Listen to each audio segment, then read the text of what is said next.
My story is about a Mormon family who were part of the MK Ultra program started by Operation Paperclip and masterminded by our original handler, Mr. Greenhog.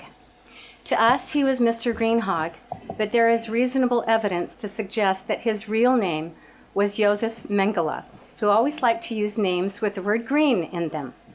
My family were used as entertainers, child pilots in wars, medics, special messengers, high-priced call girls, presidential models, sports figures, and international spies.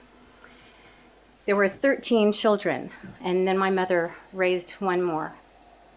This story is about generational incest, abuse, CIA kiddie porn distribution, and satanic ritual families that have no idea what they are involved in on a conscious level. It's about mind wipes, controlling those that have the most to offer. It's about how the priesthood, sacred societies, Freemasonry, and a satanic pedophilic agenda is widely used to control governments, religions, and local police to do their bidding. The darkness loves to hide behind the light, so it may shock you to hear about a Mormon bishop that tried to rape a friend of mine right after she got married. And this was the same high-up Mormon priesthood leader that later officiated in a satanic ritual where he almost got away with raping, killing, and offering my sisters up to an unknown god in the Salt Lake City temple. But it's also about the power of love and acceptance and trust. It's about one woman's search for answers and healing and the story of how she found her true love. He's in the audience today, and I want you all to know that I would never have made it to this moment in time without him. Thank you, Dean. Dean's astounding work talks about the language of the body's organs and glands. The colon, for instance, is about eliminating that which no longer nurtures us, which is a function of hatred. If we stay true to our spirit, we figure out how to eliminate what no longer nurtures us, and the hatred goes away. Another organ lesson for me was about the thyroid. The problem with all thyroid issues is when we have the inability to correct personal justice, which creates the emotion of anxiety. Anxiety is just a warning sign telling us that something is not right, so we can correct it. But if you can't or won't do anything about personal injustices, you will take on a drag that causes you to be numb or disconnects you from that warning signal about what doesn't feel right. And that is what Dean and I call the dragon. So where does that leave us today? Today, victims are blamed and perpetrators are let off the hook or ignored. There's a fuzzy line between them. Even children are blamed for being raped in some sicker circles of society. Dean says there is no limit to the perversity of the dragon, and this needs to be corrected. When my father went to prison for his crimes, there was a collective sigh of relief for the thyroids in our family. The perpetrator was finally in a place he could not hurt us or any other children during that time. He was the guilty party, and we were the victims. Society came forward and by putting him in prison, showed us that and made this right. It was a public clarification about who was guilty and who was not. But he was a victim too. So this is a tricky subject. However, when it comes to killing a child, there is a line that is crossed, and even the worst perps know it. Today, I speak for all victims of a nameless, faceless perpetrator that still hides behind ruling elite families, secret societies, governments, and religions, all providing a cover for the most heinous crimes on the planet. And what doesn't feel right to me is that these crimes, for the most part, still await punishment, and only when appropriate punishments are allowed will both victims and perpetrators be allowed to heal. Dean said that telling the truth is the greatest human trauma because it has been punished over the centuries more than anything else. So everyone has this in their genetic memory and are triggered whenever they do it, which is why so many keep their experiences to themselves. I began telling my story in 1998 under the pseudonym Sue Ellen in a series called Phoenix Undead Part 1 and 2 by John Quinn, who published it. Since sharing it, I've lost a 20-year singing career, lots of money, my health, and my home in an illegal foreclosure just this last December that left us homeless. My thanks to our dear friend Jenny for getting us here today, and believing in me and what I have to say.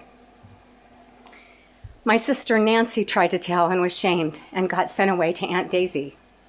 My sister Dawn tried to tell and got sent to a Catholic convent with bars on the doors. Priscilla tried to tell and went to CPS. Irene witnessed a rape of her sister, and she took a gun and shot herself in the stomach. Pamela tried to tell and divorced herself from all of us for over 20 years and couldn't bring herself to attend my mother's funeral. April tried to tell and got her children taken away and put in prison, trying to get them back. So I applaud my brave sisters for coming forward and having the courage to tell me their stories, and I apologize to them publicly for not really hearing them or believing them at first. The first sex abuse story I heard in my family was from my oldest sister, Nancy, who was 16 at the time, who told me that she had to leave home because my dad had fondled her breasts and tried to have sex with her. She said that she told the bishop, and he told her to keep it quiet so as not to break up the family or hurt the church. I kept Nancy's secret and didn't even tell Mom or the bishop that I knew, which was kind of heavy for a 10-year-old. But if Nancy's story was hard to believe, let's just say that it was impossible for me to believe my closest sister, April, when her memories began to return. She talked about secret rituals and babies getting their hearts eaten and stuff that made me think she just needed medication or had maybe watched too many vampire movies. So April and I were best friends, and she told me everything, which was the problem. This is April way back when, and here's a picture of her when Bill Clinton was turning her into a high-priced call girl. Then 10-year-old Dawn started running away from home after being gang raped. And this was in a little town in Santa Maria called Santa Maria, or a little town called Santa Maria, California. And Priscilla was sent to a foster home because Dad had mistaken her one night for my mother and slept with her. Now, she was only 14 at the time. Dad wrote me from Hawaii months later on a little old paper sack saying he had woken up from having amnesia, and I believed him. I begged the judge to forgive my dad, and guess what? He did, asking Dad to never do it again. In 2002, when my brother died, a sister attending his funeral told me that he molested her often as a child. He would promise her $10, molest her, then steal the money back from her. April came in when Dawn was telling me what happened and said, "Oh, yes, he did the same thing to me." I was so mad I couldn't even see straight at the funeral. He was honored as a high priest before he died. And I thought, what the heck is wrong with this family and this church? I needed answers. I was 42 in 1997 when I saw Kathy O'Brien speak. There were only 13 of us in the audience at the Little America Hotel. I had just had a hysterectomy and could barely get out of bed, so I wasn't going to go. Until I had a heart prompting that was very strong to go hear her speak. And I literally put on a robe and I got in my friend's car and we went. Kathy and I talked afterward, and she told me that she remembered me and my family during her Mormon MK Ultra days, which later explained Alex Houston's brief history with our family in our county fair days, and that was a stunner. But finally, my sister's crazy stories began to make some sense. Because I'd heard them all before, but the next day, I called Dawn first to apologize for not believing her when she first told me about being in the military. I asked her to again repeat what happened to her and told her that I would believe her this time. Enter Operation Mockingbird. When my sister Dawn joined the Army, she was on a base where enlistees became Hollywood stars. She repeated that experience where a surprising number ended up being movie stars. She gave me a long list, and it would surprise you who they are, or maybe not. Talents were showcased, lots of parties went on constantly, and she noted that drugs were everywhere present on the military base and literally free for the asking. She told me how she was asked to meet with a man across the street from the military base. When she was there, she saw Crystal Gale, sister of Loretta Lynn, in white military garb outside the door, who saluted to the man she was to meet. This coincided with Kathy O'Brien's story exactly about Loretta Lynn, who was Crystal Gale's sister. So now I was beginning to get it. It was a short meeting with this man. When inside his office, he asked her if she could keep a secret. She said yes. He said, well, we'll see. She was asked to report back to him and bring her guitar with her in 2 weeks. At the end of 2 weeks, she was sitting back in the same chair in front of him. He said, well, we found out that you can keep a secret. He then began to read something like a dossier that encapsulated her entire life story on a few pages. She asked him how and why he knew so much about her, and he matter-of-factly answered, your dad sold you to us. She was shocked and grabbed the pages he was reading, and what spilled on the floor were dossiers with pictures of each of her brothers and sisters, including me. Of note, these were military dossiers. Funny thing, I don't remember joining the military. So why did they have a military dossier on me? April said we had been heavily used and deserved back pay for our childhood. So back to Dawn. After helping this military entertainment official pick the dossiers up off the floor, he then asked her if she would mule drugs on cruise ships for God and country if they gave her the opportunity to play her guitar and be a star on the cruise ship. She said no way in hell and threw her guitar right at him. If Kathy O'Brien had not come forward and told me her story, how could I ever have understood what Dawn told me of country western stars being drug mules and how a well-known Hollywood star had raped my sister Dawn? Then I remembered in my early career a certain John Fisher that was a manager for the Eagles, Travis Tritt, George Strait, who heard me sing and said he'd like to make me into the next country music star. I turned him down because I didn't like his vibe. And looking back, I'm sure I dodged a bullet right there. So who gets chosen to be a CIA mind control slave? Most come from poor families, so if the abuse is discovered, they can't afford to pursue justice. They choose kids and teens that come from abusive families. Mental disabilities are a plus because if the victims remember anything and report it, they can claim the victim isn't reliable. The guilty parties of this world love nothing more than to call a person that tells the truth crazy. But there's a problem with that if you marry a man with a PhD in clinical psychology. The truth is coming out more, the dots are being connected, and those with stories are being heard. This is my husband, Dr. Dean G. Allen, PhD. And they lived, and if you want to know about this next picture here, there's my sweetie pie. We walked down the aisle with those sunglasses. I asked him, when I realized it was him and couldn't be anybody else, I said, Dean, what's our life going to be like? And he said, it's going to be so bright, you're going to need sunglasses. What we're learning about Operation Mockingbird is that high-profile celebrities become CIA mind control victims as children or teens who are still used by the CIA. And when they start to recall being forced to abuse a child or kill somebody, they feel shame and guilt. Many commit suicide because they don't realize it was their programmer who committed those acts and not them. In many cases, they programmed us to think we committed crimes that never really happened. So in 1947, my father was a perfect candidate. Paperclip to Andrews Air Force Base was from 1945 to 1959.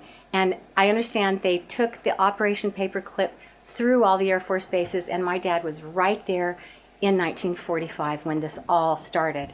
I understand they asked him 300 questions to find out if they had generational incest abuse so that they could be the perfect candidates, and my father certainly was. He spent the next several years in Virginia. His mother and father molested and neglected him. The church priesthood did also. He suffered extreme trauma as a child, and his father was from Colonia Juarez, Mexico, in a polygamy family. And there's also a connection with Colonia Juarez with Operation Paperclip, if you'd like to look that up. His mother molested him and hated his life, and he hated his life until he joined the Air Force, where he reported being fed regular meals and taken care of for the first time in his life. Because, you see, these are the throwaway kids, and that's the ones they like to use. My father was a chosen one because of his exceptional IQ, which was over 145. His bloodline, he claims he is the illegitimate son of a Utah senator, and that's before Hatch. his desire to follow orders, his talent. He was in the Air Force Band, a very elite band, and most of all, his patriotism. He would cry over any patriotic song. When he enlisted, his children instantly belonged to the military too. Now, most people don't know about a term called issue. An issue is like when they issue you clothing. And you get issued children, and the military basically, in their demented minds, the parts that in the military that have done this, call you the issue. And you are literally the issue of the United States, whatever it is your father or mother joined up in. This kind of trickery on paper is not consent. Blind trust is not informed consent. This is slavery, and why we have to put a stop to it. Now I'd like to introduce my beautiful mother. Now tell me, if you were looking for a breeder for DNA experiments in the military and secret government intelligence programs, wouldn't you pick her too? So with generations of unconscious baggage in hand, my mother was put into an orphanage and was not potty trained until she was 6. She and Dad, who were both incest abuse victims going back several generations, got married after only knowing each other for 10 days in July of 1948. We lived in Glendale, Phoenix, Sunnyside, St. Joseph, Thatcher, and Wilcox, Arizona, and all through until our family grew to 7 children. My dad started out working for the post office, which I now understand is the CIA. CIA get assignments, not choices. And his assignment after Arizona was to become a music teacher in Santa Maria, California, which is 15 minutes from Vandenberg Air Force Base. In 1967, our family competed with 300 entries to sing at the Hollywood Bowl with the famous King sisters of the big band Hollywood era. And after that, we were made honorary members of the King family. And we sang, "Oh, when the saints go marching in." And that kind of got us started on our big singing career. I was the daughter of the music teacher between 16 and 18. We sang at church a lot. We played all kinds of instruments. And so I decided to start a singing group with my sisters. And there we are at the Santa Barbara County Fair. And after all those sisters, we had a little brother named Valiant. As the years rolled by, we kept adding to the Cumming Sisters and Company with more sisters, and even our baby brother Valiant when we became the Cumming Sisters plus 1. The Santa Maria Times plastered us on the front page news when we won our singing contract in Los Angeles. Dad was also working on an audition with the Lawrence Welk Show, which he got, but I was unable to attend because I was at Brigham Young University. This article was entitled, "The Cumming Sisters Hit the Big Time." My brother Paul Cummings was one of the few to beat the 4-minute mile. He was the NCAA mile champion right out of school. He went to the Olympics. He broke a lot of records. And his best friend in this world was Bruce Jenner. Ritualistic child abuse is the most hideous of all child abuse. The basic objective is to systematically terrorize children until they are forced to dissociate. The torture is the execution of a well-planned, well-thought-out ritual often performed by close relatives. The only escape for the children is to dissociate, where they will develop a new personality to enable them to endure the abuse. This new personality is very helpful to the abusers. Once the abuse is over, the core personality is not conscious of what happened. Dissociation also serves the purposes of the occult because the children have no day-to-day memories of the atrocities. They go through adolescence and early adulthood with no active memory of what is taking place, but continue in rituals through their teens and early 20s, unaware of their involvement. The victims lead relatively normal lives until they get triggered and flashbacks or nightmares occur. Now keep in mind that this is, and always has been, about money and power. It's about keeping the drug cartels, violent gangs, human trafficking, sex trade, child trafficking, child porn industry, and human slavery as alive and lucrative as possible. To give you an idea of the large sums of money involved, some children, even immigrants, are used in snuff films and dissected live for organ harvesting for Planned Parenthood, and their body parts sold to hospitals for between $90,000 and $225,000, depending on the organ. Children with great DNA are also sold to families willing to buy them. Many of us have heard of the excretion called adrenochrome. The Satanists remove children's adrenal glands right after they've been terrorized and right before they are killed in rituals to extract this Kool-Aid the elites use to sustain their youth and extend their lives. Now, speaking of triggers, as I was going through pictures, I looked at the hands that were posed like butterflies. Butterflies are the symbols for the MK Ultra program, and the man that took this pic always wore a big Masonic ring. And that man was Ralph Adams, as you can see right here. He was also the town photographer. He performed on the Ed Sullivan Show, the Caesar's Palace, and Mike Douglas, and he made me levitate in his show and my sisters disappear. And don't ask me how he made me levitate or disappear, because I honestly can't tell you. This was the second magician we worked with. The first was Alex Houston, who raped Priscilla at a county fair. The memories seem to come in layers. For example, the first memory might be of incest, then they remember robes and candles. Next, they realize that their father and or mother were present when they were being abused. Another layer is seeing other people hurt or killed. Then they remember having seen babies killed. Another is realizing that they participated in the sacrifices. One of the most painful memories may be that they were forced to give up or sacrifice their own baby. Each layer is something that has to be processed when they are healthy enough to deal with it. And sometimes the memory is as fresh as if it were happening in the moment, as the trauma relive explodes into the present moment.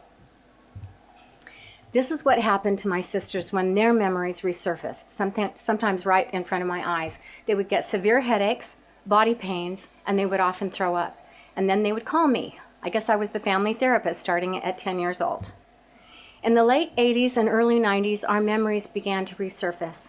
And this is my little sister Pam, you haven't seen her yet, and all the way back to my mother and my grandmother in the back. When the story started, they kept coming, and it was all really, really hard to believe. By 40, however, I concluded that if one or two of my sisters were remembering these things, I could just write it off. But at that time, I'd already studied this for 25 years, and as a healer and researcher, I'd heard over 50 other stories that were all as crazy as what my sisters had told me. And with disturbing clarity, I was figuring out what was going on. When I was 52, I finally felt safe enough myself, with some expert help from my husband Dean, to finally recover the following memory when I was a little girl. I was heartbroken when I was forced to accept my sister's story as true. I remember being really young, like 5 or 6. We lived in Wilcox, Arizona. On this night, the women had me on a cart in the kitchen at church, the kind you would serve food on, so I was really tiny. The women were preparing me and telling me how special I was to be chosen, and that I should feel really good about that. The women from the order seemed to be enjoying touching my private parts and lubricating me for what was about to happen to me. After they were finished with that, I was wheeled into a room to be raped by the men from church. I knew these faces. Why were they doing this to me? I screamed, and that's when I disassociated. Next, I remember hovering over my body, and for some reason, I was allowed to connect to those in the room and could feel and hear their thoughts of the men who were there. Several were like tigers with their prey as they were brutally raping and sodomizing me with great enjoyment. One of the men was feeling badly that he wasn't home for some reason. Another man was hoping that the bishop appreciated he was there because he didn't want to be overlooked next time the bishop chose new counselors. Then he took his turn. I was way too young to decipher the breadth of what I was picking up at the time, but over time have processed this, and what I got is that these men were past feeling on a lot of levels. Some needed approval from their brethren, but still the perversion was enjoyment. I cried for 3 days as an adult woman when I saw what they had done to me. It just so happened there was a healer in our house, one of Dean's clients, and they did an EFT on me and just loved on me for 2 days so that I could heal from that experience. One of my dad's CIA responsibilities was to create content for kiddie porn and distribute it. This explains this memory from my sister April. We are in the back of a big house that is old and falling down. There are expensive clothes and costumes in it. When we were in their control, they would put these clothes on us, wedding dresses, vintage costumes, and sexy negligees that fit my little sisters. A lady always showed us up to help us. We hated her because her help involved sex and pain. In Phoenix, Arizona, there was a white house next to a big park that I remember where we would roll down the grass in the summer. To this day, I'm allergic to grass. That's where we would have to go to see Dr. Greenhog. I hated those big hypodermic needles and the painful experiments. But then Dr. Greenhog would come in and give us candy. April said, I think we proved some of their mind control methods unsuccessful because they could not fully control all of us. We often escaped and would run out into the park. Dawn, Priscilla, and I often took our cues from Wanda, who lent us part of her ironclad will. So back in 1971, I was 16 years old and my sister Dawn was 10. She had just been gang raped. After that, my brother and dad had a terrible fight, the worst thing I had ever witnessed. I later found out what it was about. It was about who was going to have sex with her. My brother left home and joined the Army right after that. My brother tried this again later on in her life when in her 30s, and she told me what he was up to. And we were going to have a family reunion. And so before the family reunion, I went to his apartment with my sister. And I told him that if he was going to continue on with this, that he was going to do it over my dead body, and I got beaten up too. He now writes porn for top magazines. Dawn kept running away because she obviously didn't feel safe at home. To solve this problem, it was decided that Dawn needed to be taken to Los Angeles 4 hours away and put behind locked doors at a Catholic convent with bars on the windows. And I'm thinking, look, we're Mormon. Why is she in a Catholic convent? Mom, Dad? I remember thinking the worst that could happen to Dawn at a Catholic convent was becoming Catholic. The Mormon church had foster homes, so I asked my mom why Dawn was sent to that place, and her answer was, oh, well, the bishop told us to. April and I were allowed to visit her. We were shocked by the bars on the doors and windows, but even more disturbing were the special rituals she had to endure, one of which left her with a rose necklace around her neck. This was no longer our Dawn. She had a flat affect. And it was like, where's my sister and what have you done with her? It was all about shutting her down and shutting her up in a right to remain silent. So what's the purpose of Satanism? They want an army of mental robots that hide behind a light who, with the proper programming, will do prostitution, child pornography, smuggle drugs, engage in international arms smuggling, snuff films, and all very lucrative things. These psychopaths at the top believe they'll create a satanic order that will rule the world. At a high level of the U.S. government, there was support of this kind of thing with Operation Bluebird, Paperclip, Mockingbird, and of course, MK Ultra, still going on today. They justified it with winning the Cold War, but it was more about money and ruling the world. This is my first husband, Wade Lindstrom. As I look back, I can see clearly that it was an arranged marriage. As Wade and Wanda Lindstrom, we did a few hymn albums with the Juilliard-trained pianist Marvin Goldstein, set to a Celtic feel that went over really well with the Mormons. I placed highly in international songwriting competitions, had a radio show for 3 years called The Sounds of the Sabbath, and my CD album collection grew and was selling all over the world. And eventually I was named favorite female vocalist. It's kind of like the Grammy Awards for the Mormon Church. My husband was also part of my later career, and we began also doing albums together. Now, his family was all boys and mine was all girls. He had one token sister, and I had 4 sisters and 10 sisters, or 4 brothers and 10 sisters. And I guess the Illuminati goal was to connect one ritual family with another. His father ended up molesting the granddaughter, and he is dead now. I was married to Wade for 25 years. I couldn't have children, so we became foster parents of 8 children. I also wanted to mention that his father was a member of the Mormon Tabernacle Choir, and he told me that he was part of 2 branches of the secret government. And I thought, how convenient, as I look back, that he would be going around with the Mormon Tabernacle Choir all over the world. At the same time, he's a part of 2 branches of the secret government. So one of my kids had been chained to a bed from the time he'd been born and sexually molested by his mother and brother to age 6. And that really helped me to understand as a foster mother what happened to my father. I had heard similar things in my own family, so being a foster mother helped me grasp the patterns of what went on in my own family and contributed to my own healing. I later accepted a calling to serve in the Utah State Prison System in the Relief Society, where I learned that 98% of them were abused. I was assigned to the bridging committee, where I was often went to the bishop storehouses for food for the women that were leaving prison. And I found out later from Kathy O'Brien that the bishop storehouses churchwide are also used to distribute drugs, kiddie porn, etc.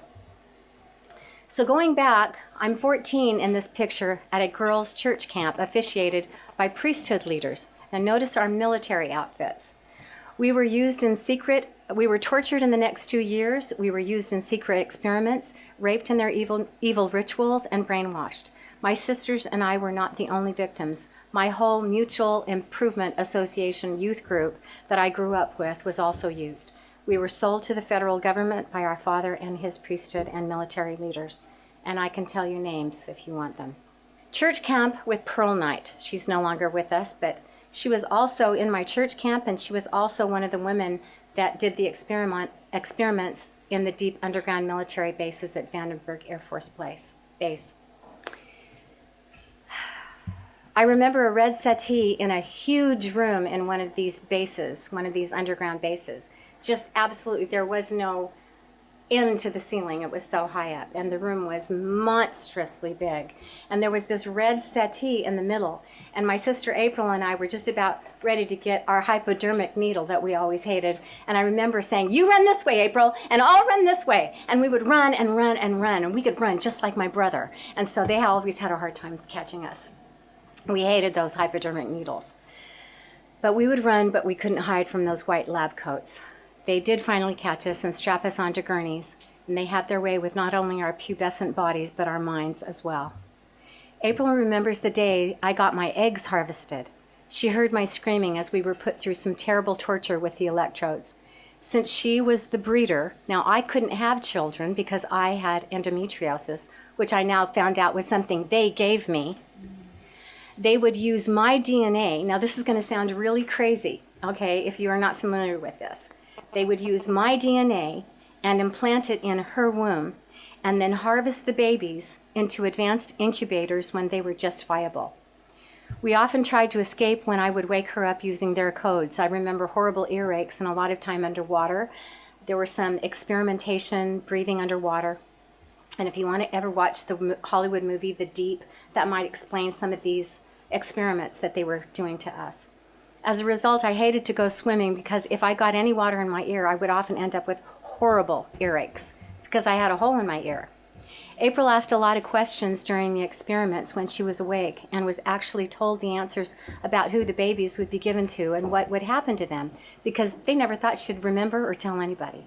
She remembers that some of them would be called April. Now, I know that's weird, but that's what they told her, like naming the model or clone after the mother to keep track of them somehow. She said that some they did experiments on, and others were sacrificed in the rituals. And she said for some reason, a lot of the boys were sacrificed in rituals. Now, enter this girl. Her name is Kristy. She is from Santa Maria, California, the town I grew up with, but I didn't meet her until she moved to Utah and I moved to Utah. And she came up to me, and when she got to know me better, I actually used her as a signer. When I would sing, she would do the sign language, and it was beautiful what she did. And she finally told me her story, that her mother was a Satanist, and the reason she got put into foster care was that she was taken away from her satanic ritual family, which is no surprise coming from Santa Maria, California. Her story is that she is my daughter.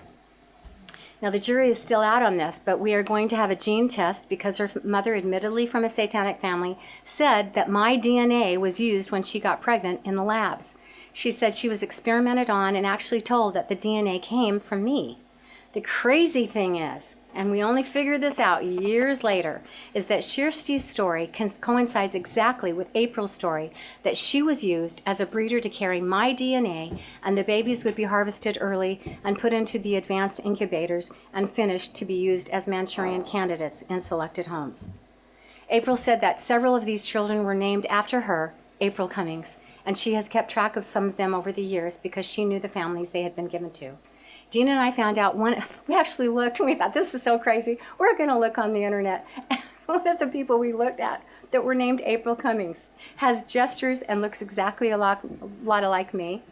Her videos are the strangest thing because she's a, what do you call those, a TV anchor. And she was in San Francisco when we first found her. We just looked her up the other day, and she's moved to the Cayman Islands. So you could look up April Cummings, who's a TV anchor in the Cayman Islands, and see what you think. So going back to when I was 15 years old, this was my leading man in high school in Babes in Toyland, and I had some grooming. I was the lead in every single play in my years in high school. His father worked at Vandenberg Air Force Base and eventually for NASA when they moved to Florida. According to my sister, he was also in the elite MK Ultra program. To train us, we were hunted at Point Sal and Guadalupe Beach in the middle of the night, and we were lucky to escape this alive. We had all been at the party at church. There was a hayride that we were all on. Steve S., who openly told me he worked for the CIA, was the driver. He took us up to the Los Alamos entrance of the tunnel. We were all stripped naked and taken to the beach where we were told that we had to make it to Guadalupe Beach without being shot or we would not live. We were going to be hunted. We had to swim or climb around the first set of rocks to get to the beach. It was a low tide, so it was fairly safe to swim. The moon was out so we could see, but then so could the people who were hunting us. We all stuck together at first, but the slower ones who couldn't swim very well were shot with a tranquilizer gun, but we thought they were real guns and we were terrified. We used the shadows. We helped each other as much as we could. There was one part of the rocks that we couldn't get around or over without a rope, and DR was tall, so he found a rope and set it up for the rest of us. When we got to Guadalupe Beach, we used the sand to cover up in. We then ran through the sand dunes as a shortcut down the road. We were running down the road naked and had escaped. There were 6 of us who never were shot at that night. Now, it started out as a lot larger group. And there's the names. Now, I don't remember this, but I can corroborate that we hung out and did a lot of plays together. We were kind of the smart kids and called ourselves the family. So as I look back and have now become aware of technology used in the MK Ultra programs, I feel that it's more than probable that a mind wipe had occurred when we woke up on the beach early in the morning, dazed and anxious. And all I could say is, Eric, you've got to get me home. Eric, get me home. I was really worried about what my mother was going to think. What I do remember is that Dad made us memorize the Jabberwocky that was written by Lewis Carroll, who is a famous pedophile. He also wrote Alice in Wonderland. Now this comes in handy a little bit later. In my research, I found that children have been used in all wars. So for me, it's not hard to believe that adolescent super soldiers were used for the Vietnam War. What I have ascertained is that we were used as soldiers. We were taught to fly planes. We had more than sufficient medical training. April reports that on several occasions we actually sewed each other up from wounds with remarkable skill during our missions to Vietnam, Romania, Colorado, and various underground dumb bases. We transported drugs and politicians to and from America to different countries, and if caught, they would always claim us as children and make excuses that went along with that. And this was really dangerous for the throwaway kids, but very, very clever.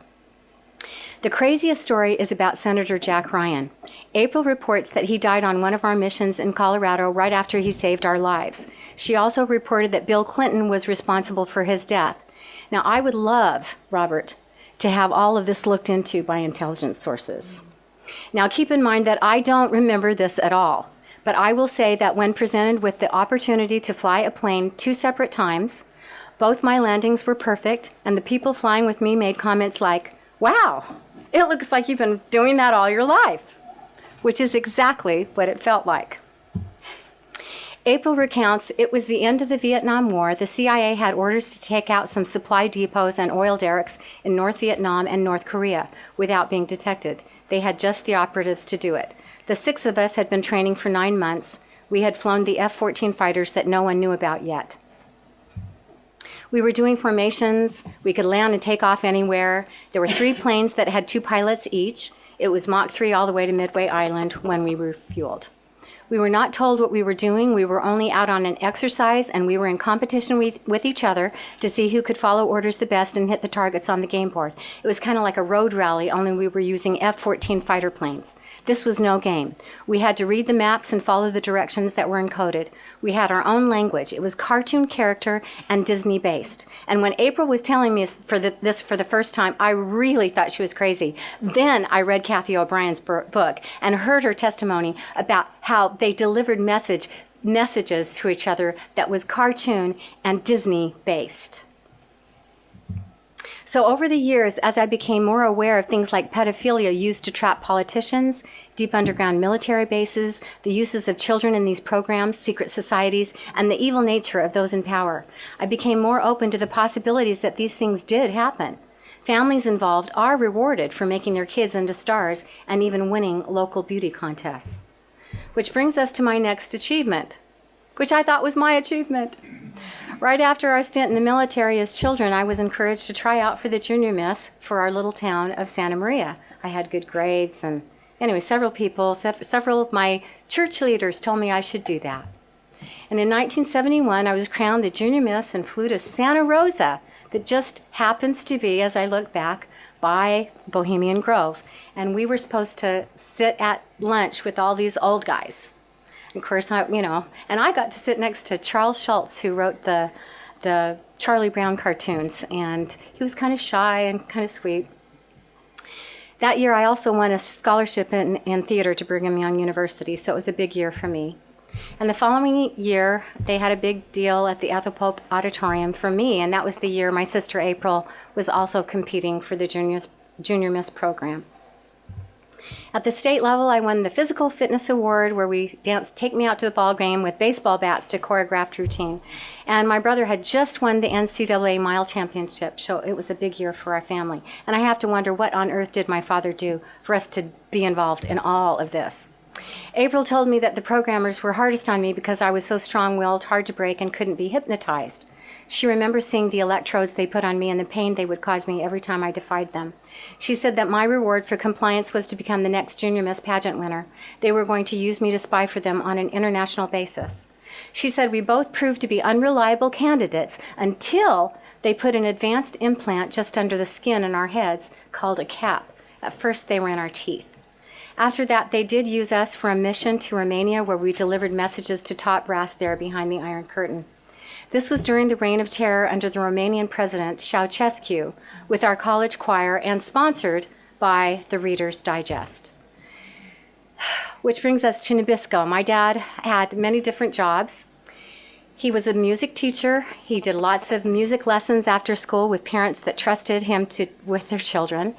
And during the summer, he had a job that sold biscuits here in England, or cookies. Nabisco, I've since learned, is a CIA front. My dad was a cookie salesman and would also stock shelves on the base, Vandenberg Air Force Base, where we got to help. This was our time to go with Daddy in the car, and just one-on-one with a big family. It was a big deal to be able to be one-on-one with Dad. I remember getting there, but when we left, I always remember going through the gate. The stile would go up, but it would go down, and my dad would have to show his military pass, which I think is very interesting. But I was always super, super tired, apparently from the drugs they gave me. Each month when my period came, I was rushed to the hospital where my doctors would give me Darvon or Darvocet for my endometriosis, and I would sleep for days just to recover from the pain. And you guys, this pain was absolutely horrific. It was not normal pain. It was like, shoot her up. My Dr. Karamitz, they would take me in. My mom, I would get a phone call. I would have to call her immediately. They would take me into the back, and they would give me a shot just so that I could survive the next couple of days. And as I look back, who knows what happened to me during the time I was asleep for those couple of days. April said the ritual sacrifices happen more often than I ever want to know. I hope that is the worst memory I have to endure. We were copulated and sodomized after some of the rituals. They liked it when the girls were on their periods so they could taste the blood. This is the same group of people I encountered in the basement of the Salt Lake City Temple. As John Rappaport said, people need to understand the history of the madmen and murderers within these professions who were content to use torture in the name of science. The psychiatrist who later went to work for the CIA in the MK Ultra program were devoid of conscience. Any experiment was a good experiment. Human beings were useful subjects and is still going on today. This is the useful subject, my poor mother. I never knew my mother when she wasn't depressed, a condition that Dean calls a deep pressure that is unexpressed. When we lived in Thatcher, she was attacked by our stake president. She was used as a breeder and always pregnant. She had untreated diabetes, which looks like mental instability after a box of C's chocolates. And later they had her fixed up with, well, I got to know my mother when she was finally diagnosed with diabetes and was taken care of. The drag drug her under when she sometimes would go after us with brooms and call us evil. After a horrific life plagued by diabetes, my mother chose not to go back on dialysis after 8 years. She died 2 days after that. Immediately after, I started getting heart promptings to get my sisters together and start talking about what happened in the temple. I think Mom wanted us to compare notes. I was 17 years old and had just graduated from high school. There's the Salt Lake City temple in the back. Dad was going to the solemn assembly in place of the bishop for some reason, which was very strange. At the Utah State Capitol building in 1972 for the solemn assembly. There's that picture. So in March of 2000, I got my sisters in the same living room and said, it's time to talk about what happened in the Salt Lake Temple. Now, April and Priscilla had been mad at each other, so what followed was kind of a miracle. April began to talk. Then Priscilla finished her sentence, and then Dawn contributed, and pretty soon they were all talking at once. Dawn was hiding under the furniture in the living room. They were crying and hysterical, and it was everything I could do to calm them down. What I pieced together from their testimonies that day is that in October of 1972, we were to sing in a regional children's choir for the Saturday morning session. My little sisters, Dawn and Priscilla, had gotten lost just before we were to sing. So my father sent April and I to run and go find them. We heard them screaming when we ran down some tunnels under the parking garage to the basement of the temple. When we got close to the screams, we heard a newborn baby crying. The baby suddenly stopped crying as soon as we got to the entrance room with a big red poinsettia on the floor, where we found our little sisters. 8-year-old Priscilla was being placed on a black altar with a red tablecloth. We were frozen in fear at the door when we realized that a man in black and red robes, similar to the white ones worn in Mormon temple ceremonies, was cutting out the heart of the little baby we heard crying.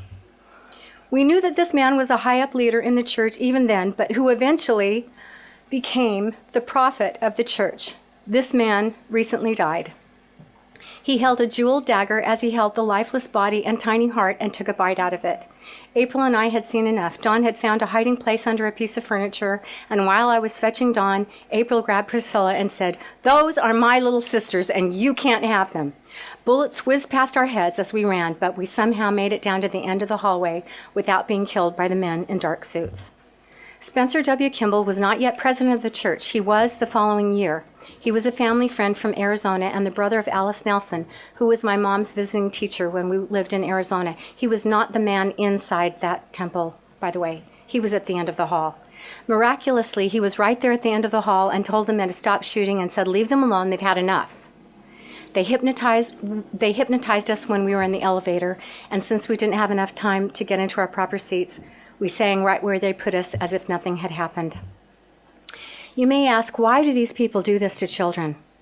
My husband's conclusion after thousands of clients is that these people are kind of dead inside, and the only thing that makes them feel anything sexually is perversion.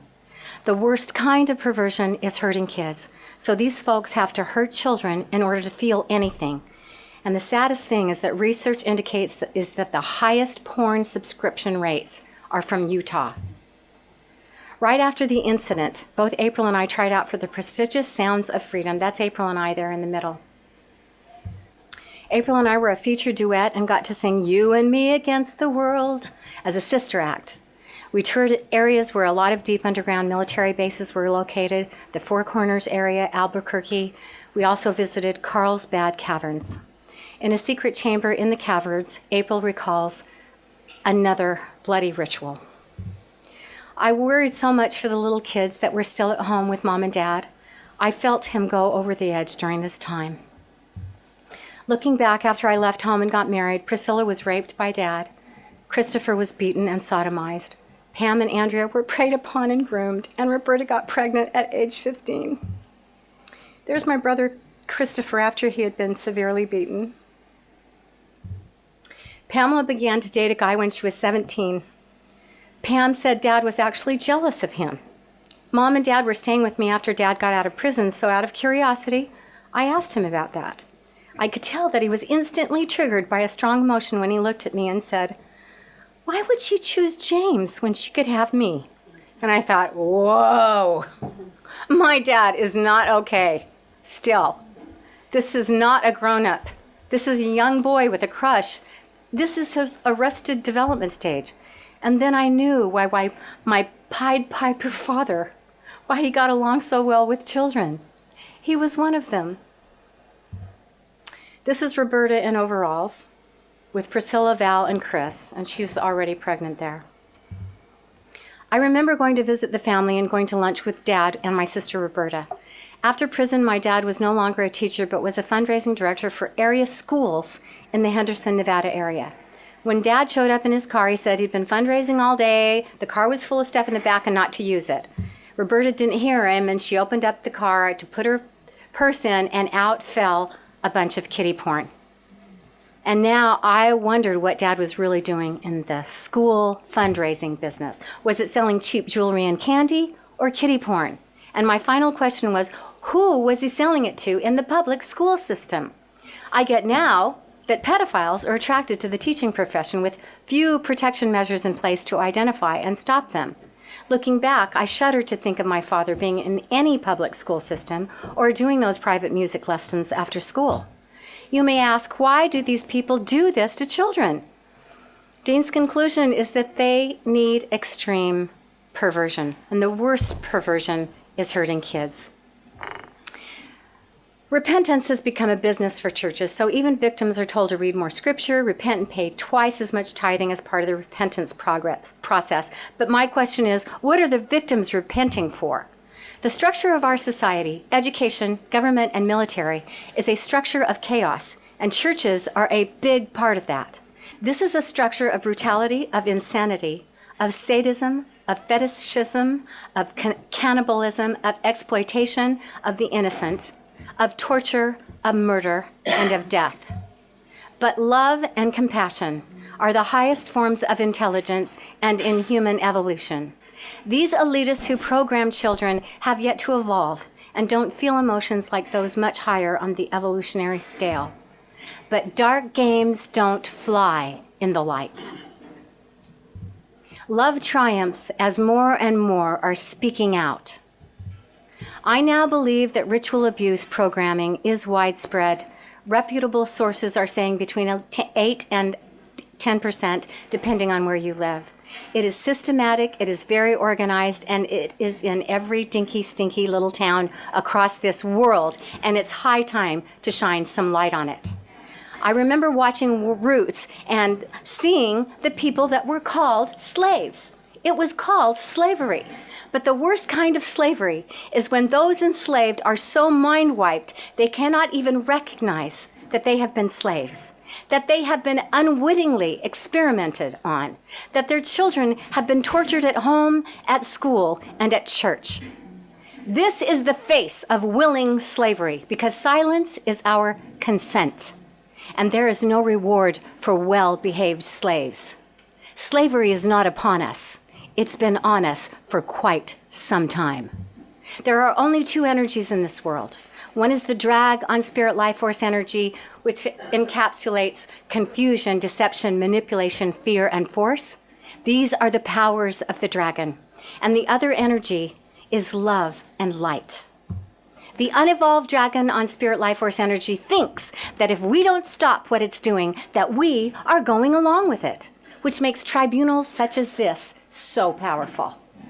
Because once we as a society can see what has been done to us, we cannot unsee it. And when those responsible for these atrocities are made accountable, then whatever agreement the dragon thinks it has with us is officially ended.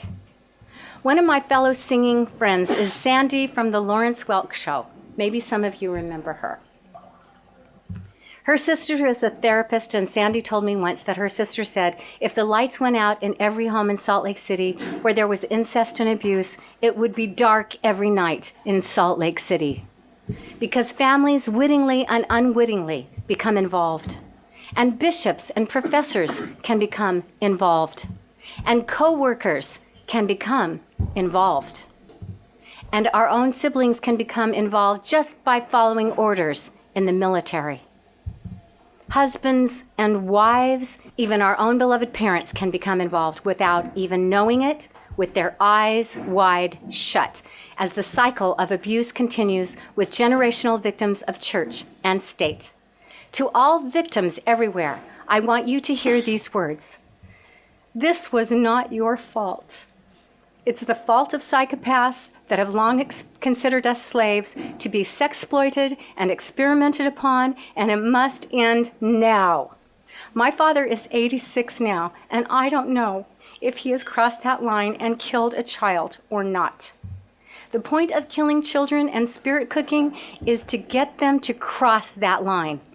Yes, they were all victims, but this is where, if they are aware of doing it, they always have a choice, because the powers that were have to get them in so deep that there's no way that they can get out. And until you understand dragon thinking, you won't understand. The dragon has its own philosophy, and that is whatever it takes to establish, maintain, and control. There's an old saying, the truth will set you free, but first it will piss you off. But we all have choices, and there is that line that gets crossed. Again, the lesson of the colon is to hate that which no longer nurtures us, to hate it enough to expel it and eliminate it, which will only happen when we become aware of it. We are not supposed to love this.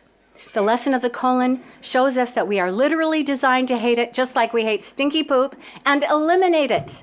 Consciousness is the only elegant solution, and it's high time to gather together and not let those killing children to get away with it any longer.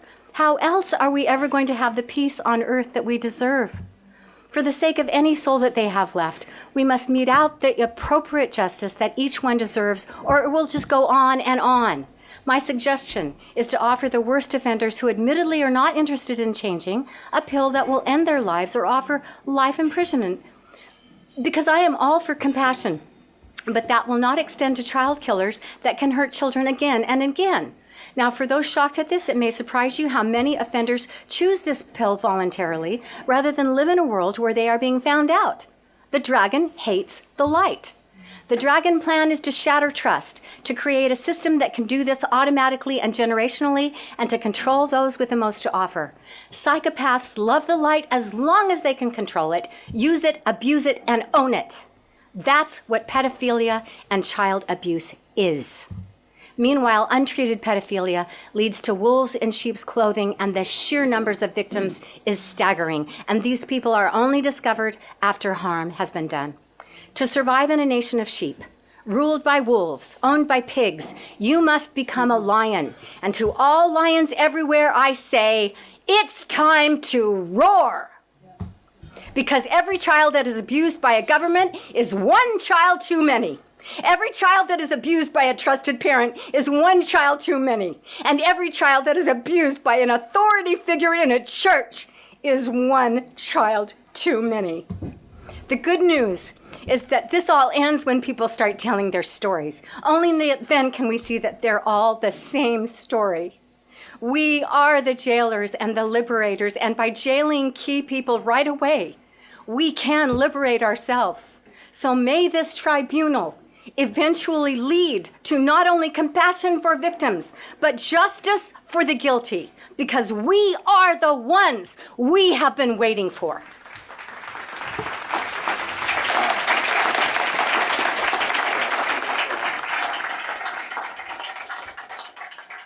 Rather than have three questions, this is a collective question, and it's directed not so much to you, Kristy, but to Chief Counsel here in relation to the role of the Central Intelligence Agency.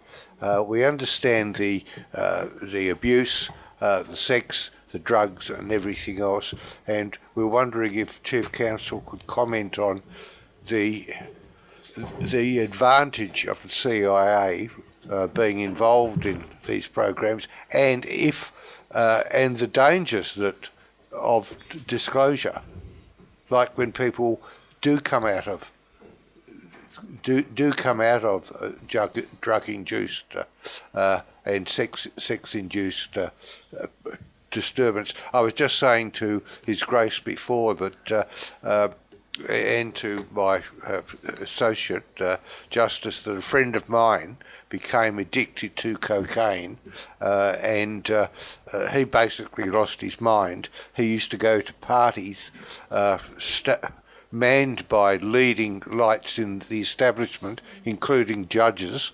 and they were served drinks and cocaine by naked girls, and that was normal. But he came out of it, and he recovered, and he wrote a book, and the book is a bestseller, and it's on the Amazon bestsellers list. So some of the people who were involved ended up in prison. He didn't, and some judicial reputations went down in tatters. So I was wondering if Chief Counsel could... Sir John, I love being sandbagged and hit over the head with a 2x4, no problem. But you were trained for it. You're a Marine officer. It is the obvious question. Let me say that you'll have a chance to submit additional information for the record, including names if you wish, and we can coordinate something for follow-on videos. Yes. The obvious question is, okay, you've been a senior CIA officer, and do you believe this? Yes, I believe this. However, let me clarify that 90% of the people in CIA are good people trapped in a bad system, and there are at least 7 CIAs, okay? So CIA is not a monolithic organization. Also, when we, against the orders of President Truman, when Allen Dulles brought in all the Nazi scientists and so forth, they went to 2 places. They went to CIA and they went to the National Aeronautics and Space Administration, which in our world we call it not a space agency. And as Kathy O'Brien has said so clearly, that's where the bulk of the mind control has been done. So just to mention the 7 CIAs as a partial and very brief answer to your question, there is the Wall Street CIA. CIA was actually founded by Wall Street to be its secret control element. And this is best told in a book by David Talbot, The Devil's Chessboard. Okay, and I have a summary review on it. Then there's the White House CIA, which does dirty tricks for whoever happens to be president. But the White House CIA seems to have merged into the blackmail CIA. CIA at the worst level appears to have joined now with the FBI, the NSA, and the Mossad. And so there's this aspect. And then there's the drone CIA, which has a 98% assassination rate. There's the Saudi-Israeli CIA, which does rendition and torture. And then there's the real sort of CIA, the old spies like me who do their best not realizing that it's all a joke. And then finally there's the bureaucratic CIA. I mean, I was threatened with assassination in a specific country, and 2 days later the message comes in. I went underground in pseudonym in another hotel, abandoned my house, and a message comes in from a clerk at CIA saying, well, we're paying for your house, we can't pay for a hotel at the same time. And my chief of station sent back a one-line message saying, what part of assassination are you not understanding? Okay, so I've been there. And the bottom line for me is that the bulk of CIA is honest and worthless, and that 10% of CIA that does great evil needs to be rooted out. But I will absolutely assure you that the FBI, NASA, FEMA, DHS, all have their own 10%. And so what we're doing here really is moving truth toward clearing all of this out. And Chief Justice, you can get me tonight over a glass of red wine and I'll tell you the rest of it. Justice Cleverly, was there another question? Okay. Commissioner Lena Helstein. A very little proposal. Very raw one. I'm sure we shall discuss later on. But we have a very brave and very still little practice in Lithuania, in the Eastern Europe. And I'm saying this because I remember your last sentence. Maybe tribunal, maybe somebody will help. This goes in the air because everything has, not everything, those 10 good percents in the whole bad body, first of all, must be helped by the new rising forces. And new rising force is coming from population. And that's why tribunal is born. So tribunal says, yes, we are beginning to say about ourselves. And We have a good code, the same in the UK, the same in the Eastern Europe. And that is the essence. Non-governmental organization which has enough souls behind it can stand in the court. It's me who is doing that. I'm standing in the court together with such barristers as Chris. I go and stand in the court because if we tribunal people are only, yes, speaking, that's good. That's the first step, but it's not enough. We must go and stand in the court. We must go and stand in United Nations.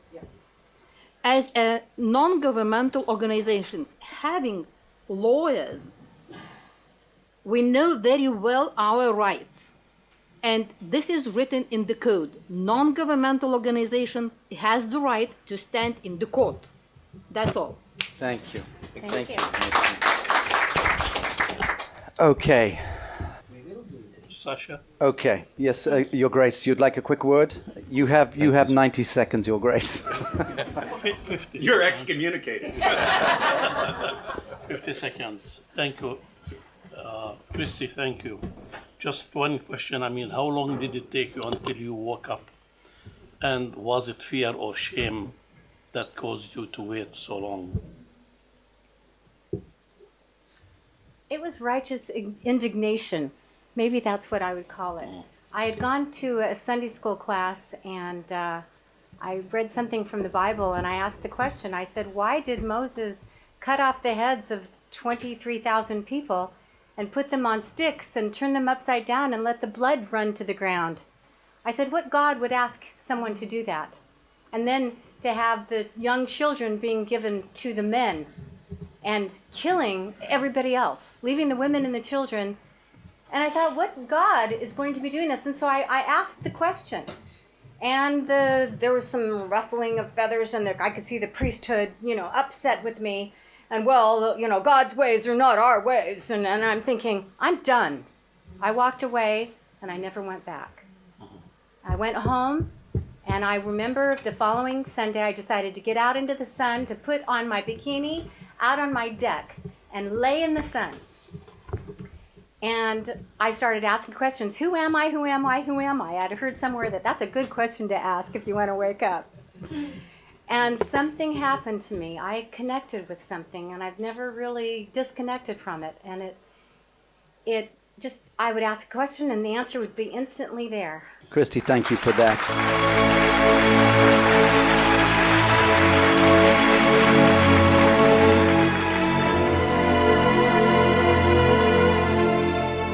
We are the power behind the ITNJ. Add your voice. Sign the treaty.